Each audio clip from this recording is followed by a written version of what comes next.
Hello everyone. तो आज की वीडियो में हम इलेक्ट्रोलक्स रेफ्रिजरेटर कवर करेंगे। तो Electrolux refrigerator previously question paper में आया हुआ है, ठीक है। तो AKTU का प्रीवियस ईयर क्वेश्चन पेपर आप देखोगे तो उसमें इलेक्ट्रोलक्स रेफ्रिजरेटर इंपॉर्टेंट टॉपिक है। तो आइए डिस्कस करते हैं क्या होता है इलेक्ट्रोलक्स रेफ्रिजरेटर। तो इसमें आपको ध्यान रखना है, जो अमोनिया होता है वो एक्ट करता है एज ए कूलेंट, ठीक है। और H2 होता है सॉल्वेंट, और H हाइड्रोजन गैस आप जानते ही हैं, ये लाइटर गैस होती है जो कि इवोपोरेशन के अंदर प्रोसेस में इंक्रीज हो रही होती है, ठीक है। इवोपोरेशन प्रोसेस में क्या करते हैं हम, रेफ्रिजरेटर इफेक्ट को प्रोड्यूस कर रहे होते हैं या फिर कूलिंग इफेक्ट को हम प्रोड्यूस कर रहे होते हैं। तो उसमें H2 जो गैस, हाइड्रोजन जो गैस है वो due to lighter in weight upper surface पे आ जाती है एब्जॉर्वर के, और जो बाकी के पार्टिकल्स हैं वाटर प्लस H2 वो लोअर में रहते हैं, ठीक है। तो आगे हम डिस्कस कर रहे होंगे, अभी फ़िलहाल के लिए आप इतना समझ सकते हैं। इसके कंपोनेंट्स देख लेते हैं आप। जो हाइड्रोजन, अभी फ़िलहाल के लिए आप इतना समझ सकते हैं, जो हाइड्रोजन गैस है वो लाइटर होती है, ठीक है। कंपोनेंट्स की बात कर लें तो जनरेटर होता है, rectifier, condenser, evaporator, absorber and heat exchanger, ठीक है। तो इनका वर्किंग प्रिंसिपल भी देखेंगे हम। सबसे पहले डायग्राम डिस्कस कर लेते हैं। तो जनरेटर को हम जो है बेसिकली यहाँ पे हीट प्रोवाइड करते हैं जनरेटर में गैस बर्नर की मदद से। तो जनरेटर में जो रेफ्रिजरेंट है अमोनिया वेपर प्लस वाटर का, वो गर्म होता है, वो जाता है रेक्टिफायर के अंदर। रेक्टिफायर का काम होता है वाटर को सेपरेट करने का अमोनिया वेपर से। तो यहाँ पे केवल जो है हमारे वाटर जो हैं, वाटर पार्टिकल सेपरेट हो जाते हैं, खाली अमोनिया बचता है, और जो केवल सेपरेटेड अमोनिया है वो वापस हमारा जनरेटर में जा रहा होता है। फिर जो हमारा बचा हुआ अमोनिया है वो हमारा जाता है कंडेंसर में। कंडेंसर का काम होता है फेज ट्रांसफॉर्मेशन का, यानी कि जो हमारा अमोनिया वेपर है वो कन्वर्ट हो रहा होगा हमारा लिक्विड अमोनिया में। लिक्विड अमोनिया जाता है हमारा इवोपोरेटर में। इवोपोरेटर के अंदर हमारा इवोपोरेशन प्रोसेस होता है। इवोपोरेशन प्रोसेस में हम देखते हैं, इवोपोरेशन प्रोसेस में हमारा कूलिंग रेट जो है वो कूलिंग इफेक्ट प्रोड्यूस हो रहा होता है, या फिर हम कह सकते हैं रेफ्रिजरेशन इफेक्ट प्रोड्यूस हो रहा होता है। अब वो कैसे प्रोड्यूस होता है, हमारा जो इवोपोरेटर है वो कनेक्टेड होता है एब्जॉर्बर से, ठीक है। एब्जॉर्बर के अंदर, और एब्जॉर्बर कनेक्टेड होता है हमारा हीट एक्सचेंजर से। तो अभी ये देखिए इनका वर्किंग प्रिंसिपल। जो ये एब्जॉर्बर है, एब्जॉर्बर में हमारी गैस मैंने बताया था, जो हाइड्रोजन गैस है वो लाइटर इन वेट होती है, तो वो एब्जॉर्बर की अपर सरफेस पे जाके एक्यूमुलेट हो जाती है, और जो बचे हुए हमारे वाटर प्लस अमोनिया हैं वो हमारे एब्जॉर्बर की लोअर सरफेस पे एक्यूमुलेट होते हैं। तो वाटर प्लस अमोनिया हमारा वापस से जनरेटर में जा रहा होता है, ठीक है। और जनरेटर से हमारा जो है हीट एक्सचेंजर की मदद से वीक सॉल्यूशन जो है फाइनली एब्जॉर्बर में आ रहा होता है, ठीक है। तो आप समझ गए जनरेटर में सबसे पहले हमने इसको हीट किया with the help of the gas burner में जो हमारा रेफ्रिजरेंट था जनरेटर में वो हीट हुआ। रेफ्रिजरेंट था हमारा अमोनिया वेपर प्लस वाटर, तो अमोनिया वेपर प्लस वाटर हमारा यहाँ पे हीट हुआ। हीट होके वो गया हमारा रेक्टिफायर में। रेक्टिफायर का काम था वाटर को सेपरेट करना, तो इसने वाटर को सेपरेट कर दिया। वाटर सेपरेटेड वाटर जो है अलग हो गया, और जो अमोनिया वेपर है वो हमारा फाइनली जनरेटर में गया। जनरेटर फिर हमारा जो है रेक्टिफायर से हमारा जो अमोनिया वेपर है वो गया कंडेंसर में। कंडेंसर में फेस चेंज होता है, फेस चेंज होगा तो अमोनिया वेपर कन्वर्टेड हो रहा होगा लिक्विड अमोनिया में। लिक्विड अमोनिया हमारा गया इवोपोरेटर में। इवोपोरेटर के अंदर हमारा इवोपोरेशन प्रोसेस हुआ, यानी कि कूलिंग इफेक्ट हमारा प्रोड्यूस हो रहा होगा, रेफ्रिजरेशन इफेक्ट प्रोड्यूस हो रहा होगा। ये प्रोड्यूस होता है with the help of the absorber. Absorber में हमारे गैस प्रेजेंट रहती है हाइड्रोजन गैस जो है हमारी लाइटर इन वेट होती है, तो अपर सरफेस पे एक्यूमुलेट हो रही होती है एब्जॉर्बर के। और हमारा क्योंकि water plus ammonia heavy in weight है, तो हमारा lower surface of the absorber में एक्यूमुलेट हो रहा होता है। फिर वो फाइनली जाता है हीट एक्सचेंजर में, और हीट एक्सचेंजर से हमारा वाटर प्लस अमोनिया जा रहा होता है जनरेटर में। जनरेटर से हमारी जो है, आपको ध्यान रखना है, जनरेटर हमारा कनेक्टेड है हीट एक्सचेंजर में। तो हीट एक्सचेंजर में हमारा weak solution of the ammonia आ रहा होगा, और वो कनेक्टेड है हमारा एब्जॉर्बर में, ठीक है। तो इवोपोरेशन प्रोसेस के दौरान जो इवोपोरेटर है उसमें ammonia vapour plus hydrogen mix रहता है यानी प्रेजेंट हो रहा होता है।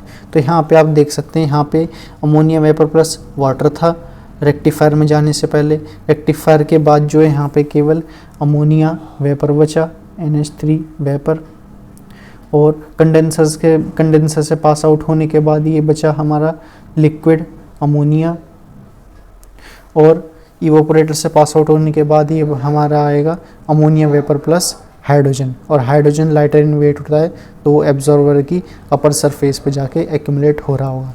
ठीक है, तो यही इसकी वर्किंग प्रिंसिपल है। कंपोनेंट्स में आप लिख सकते हैं जनरेटर का फंक्शन मैंने आपको बता ही दिया, रेक्टिफायर बता दिया मैंने, कंडेंसर कूल डाउन करने का प्रोसेस करता है यानी कि फेस चेंज करने का प्रोसेस करता है, इवापोरेटर में इवापोरेशन प्रोसेस होता है यानी कि कूलिंग इफेक्ट प्रोड्यूस हो रहा होता है, एब्जॉर्बर में हाइड्रोजन गैस अपर सरफेस पे जाकर एक्यूमुलेट हो जाती है, और वाटर प्लस अमोनिया वेपर जो है वो हमारे लोअर सरफेस पे प्रेजेंट हो रहे होते हैं। हीट एक्सचेंजर में हमारा वीक सॉल्यूशन आ रहा होता है। तो आइए देख लेते हैं अब इसकी वर्किंग। तो वर्किंग में सबसे पहले जनरेटर है, जनरेटर में हमारा अमोनिया प्लस वाटर है, तो अमोनिया प्लस वाटर को हमने हीट किया। ठीक है, तो अमोनिया प्लस वाटर को हमने हीट किया। फाइनली रेक्टिफायर, तो रेक्टिफायर हमारा एक्ट कर रहा होगा एज ए वाटर सेपरेटर, तो यहाँ से हमारा वाटर सेपरेट होता है रेक्टिफायर के अंदर। तो ammonia vapour plus water particle go in rectifier, तो ammonia vapour plus water particle जो है रेक्टिफायर में जाते हैं। रेक्टिफायर जो है सेपरेट करता है H2O पार्टिकल को। ठीक है, एंड गोज टू जनरेटर, और जो हमारा सेपरेटेड हमारा जो बचा हुआ NH3 है वो हमारा वापस जा रहा होता है जनरेटर में। फिर है हमारा कंडेंसर कूल डाउन करने का काम करता है यानी कि फेस चेंज यहाँ पे हो रहा होगा, तो यानी कि अमोनिया वेपर जो प्रेजेंट है वो हमारा कन्वर्टेड हो रहा होगा लिक्विड अमोनिया में। Evaporator, hydrogen gas goes into evaporator due to light in weight. ठीक है, तो हाइड्रोजन गैस हमारी इवापोरेटर में जाती है क्योंकि ये लाइट इन वेट है, and mixed with an liquid NH3, तो ये हमारी NH3 से जाके मिक्स हो जाती है। ठीक है, evaporation rate increases, cooling rate increases, तो इवेपोरेटर प्रोसेस के अंदर जब इवेपोरेशन प्रोसेस होता है तो वहाँ पे हमारा कूलिंग रेट इंक्रीज हो रहा होता है। ठीक है, फिर है हमारा एब्जॉर्बर का काम होता है एब्जॉर्ब करना, तो यहाँ से हमारी जो हाइड्रोजन गैस है जो एब्जॉर्बर में गई है वो लाइटर इन पार्टिकल है तो वो अपर सरफेस में जा रही होगी, और जो हमारे ammonia vapour plus water particle है वो हमारी लोअर सरफेस में आ रहे होंगे। हीट एक्सचेंजर के अंदर जो है हमारा strong solution water ammonia gas goes to generator, तो यहाँ से हमारा स्ट्रॉन्ग सॉल्यूशन जो है, स्ट्रॉन्ग सॉल्यूशन से क्या मतलब है, हमारा स्ट्रॉन्ग सॉल्यूशन है हमारा मीनिंग है जो हमारे यानी कि ऐसा सॉल्यूशन जिसमें भी हमारे अमोनिया का कंटेंट ज़्यादा हो रहा हो। तो इलेक्ट्रोलक्स रेफ्रिजरेटर के स्टार्टिंग में ही मैंने बताया था आपको, जो अमोनिया है वो हमारा एक्ट करता है एज ए कूलेंट, तो यानी कि यहाँ पे हमारा जो अमोनिया हम कूलेंट ले रहे होते हैं तो यहाँ पे हम जो स्ट्रॉन्ग सॉल्यूशन फॉर्म करेंगे तो वहाँ पे हमारा अमोनिया का कंटेंट ज़्यादा हो रहा होगा, और वीक सॉल्यूशन वो सॉल्यूशन होता है जहाँ पे हमारा अमोनिया का कंटेंट कम प्रेजेंट हो रहा होता है, यानी कि वाटर की हमारी यहाँ पे डेंसिटी ज़्यादा होती है वीक सॉल्यूशन के अंदर।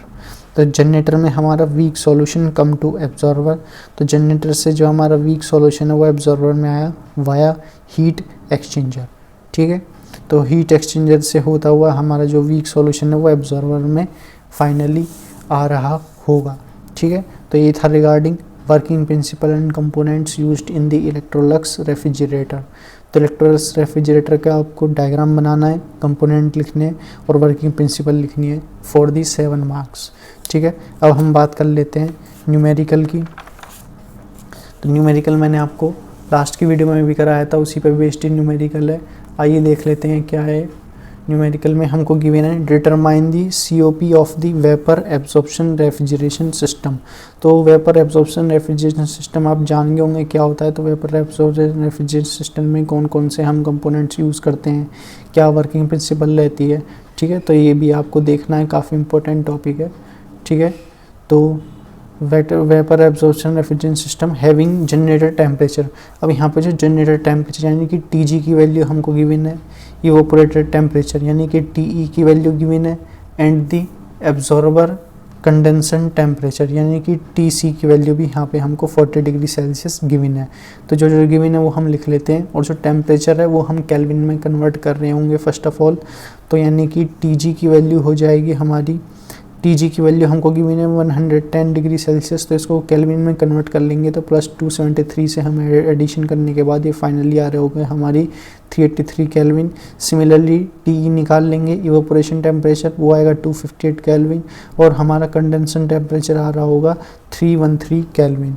अब यहाँ पे हम COP का फॉर्मूला लगा देते हैं। तो COP का फॉर्मूला हम जानते हैं क्या होता है, TE upon TC minus TE into TG minus TC upon TG।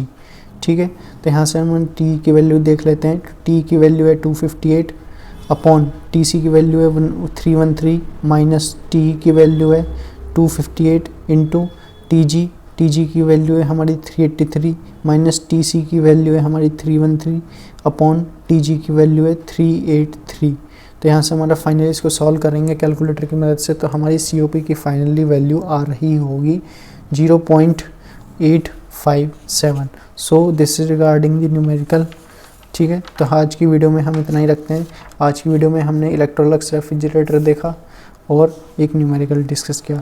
बाकी की और वीडियो में हम रेफ्रिजरेंट कवर कर रहे होंगे। तो रेफ्रिजरेंट भी हमारा इम्पोर्टेंट टॉपिक है। नेक्स्ट वीडियो में हम वो देखेंगे, उसको समझेंगे रेफ्रिजरेंट क्या होता है, उसकी प्रॉपर्टीज़ को समझेंगे। ठीक है, तो थर्मोडायनेमिक प्रॉपर्टीज़ और फिजिकल प्रॉपर्टी जो है हमारी रेफ्रिजरेंट के टॉपिक के अंदर वो काफ़ी इंपॉर्टेंट प्रॉपर्टीज़ हैं। डिज़ायरेबल प्रॉपर्टी समझेंगे कि कहाँ पे हमारा लो BP होता है, बॉइलिंग पॉइंट होता है, लो फ्रीजिंग पॉइंट कैसे हो रहा होता है, थर्मल कंडक्टिविटी की वैल्यू क्या होती है, लेटेंट हीट ऑफ वेपराइजेशन की वैल्यू क्या हो रही होती है। तो ये सब चीज़ें हम जो है नेक्स्ट वीडियो में कवर करेंगे। ठीक है, सो इस वीडियो में हम इतना ही रखते हैं। बाकी की वीडियो में रेफ्रिजरेशन और रेफ्रिजरेंट हम कंप्लीट कर रहे होंगे। सो इस वीडियो में इतना ही। Thank you so much.